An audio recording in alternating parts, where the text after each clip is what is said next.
हमारे new chapter भगवान शिव पुराण में आज हम पढ़ेंगे भगवान शिव के लिंग एवं साकार भृगु की पूजा के रहस्य तथा महत्व का वर्णन। सूत जी कहते हैं, सोनक, जो श्रवण और कीर्तन मनन इन तीनों साधनाओं के अनुष्ठान में समर्थन ना हो, तो हमने यहाँ तक पढ़ा था ना, मोक्ष मिल सकता है, उसके आगे कम पढ़ा है। तब शंकर के लिंग एवं मूर्ति की स्थापना करके नित्य उसकी पूजा करके जो संसार और सागर से पार हो सकता है तथा बचना और छल ना करते हुए अपनी शक्ति के अनुसार धनराशि ले जाएं और उसे शिवलिंग अथवा शिव मूर्ति की सेवा के लिए अर्पित कर दें। साथ ही निरंतर उस लिंग एवं मूर्ति की पूजा करें, अर्पित कर देते हैं और साथ ही निरंतर उस लिंग मूर्ति की पूजा करें। इसके लिए भक्ति भाव से मंडप एवं गोपुर, तीर्थ, मठ, क्षेत्र आदि स्थापना तथा उत्सव रचाएं। वस्त्र, गंध और पुष्प, धूप आदि पुआ और शांख आदि से भोजन से युक्त भांति भक्ष भोजन अन्यथा रूप से समर्थित करें। शस्त्र, ध्वजा, व्यंजन, चमार, अन्य अग्नों सहित राजोपचार तथा भक्ति भाव से समान भगवान शिव के लिंग मूर्ति को चढ़ाएं और प्रतिपेक्षा नमस्कार तथा यज्ञ शक्ति का जप करें। अब वाहन लेकर विसर्जन सारा कार्य प्रतिदिन भक्ति भाव से समर्पण करें। इस प्रकार से शिवलिंग और शिव मूर्ति की भगवान शंकर की पूजा करने वाले पुरुष श्रवणादि साधनों का अनुष्ठान न करें और भगवान शिव की प्रसन्नता की सिद्धि प्राप्त कर लेता है। पहले के बहुत से महात्मा पुरुष लिंग और शिव मूर्ति की पूजा करने वाले भव बंधन के मुक्त हो चुके हैं। ऋषियों ने पूछा, मूर्ति में सर्वश्रेष्ठ देवताओं की पूजा होती है, लिंग में नहीं। मूर्तियों की पूजा देवताओं में होती है, मतलब ऋषियों ने कहा मूर्तियों में ही सर्व देवी देवताओं में, लिंग में नहीं। परंतु भगवान शिव की पूजा सब जगह मूर्तियों में, लिंग में ही क्यों होती है? सूर्य का मनुष्य, तुम्हारा यह प्रश्न जो बड़ा ही पवित्र और अत्यंत अद्भुत है, वह विषय महादेव जी का वक्त हो सकता है, लेकिन दूसरा कोई पुरुष कभी कहीं भी प्रतिपादन नहीं कर सकता। इस प्रश्न से समाधान के लिए भगवान शिव ने कुछ कहा। मैंने गुरुजी मुख से जिस प्रकार सुना है उसी तरह क्रमशः वर्णन करूंगा। एक मास शिव जी ही ब्रह्म रूप होने के कारण निराकार मतलब निष्कल कहे गए हैं।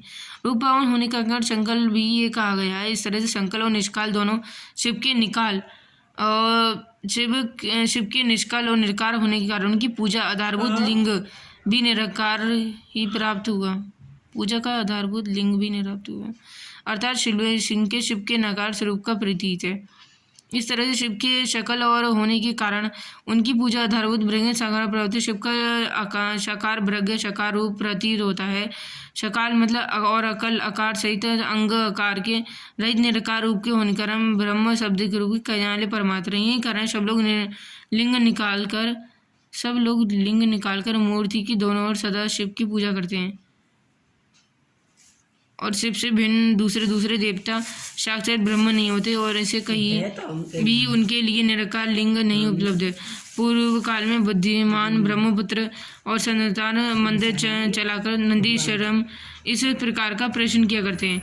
सदनुजार बोले, भगवान शिव के भिन्न देवता जो सबकी पूजा के लिए मूर्ति मात्र ही अधिक संख्याओं में देखा गुण है। कृपया भगवान शिव की पूजा में लिंग और दोनों का उपयोग देखने में आता है।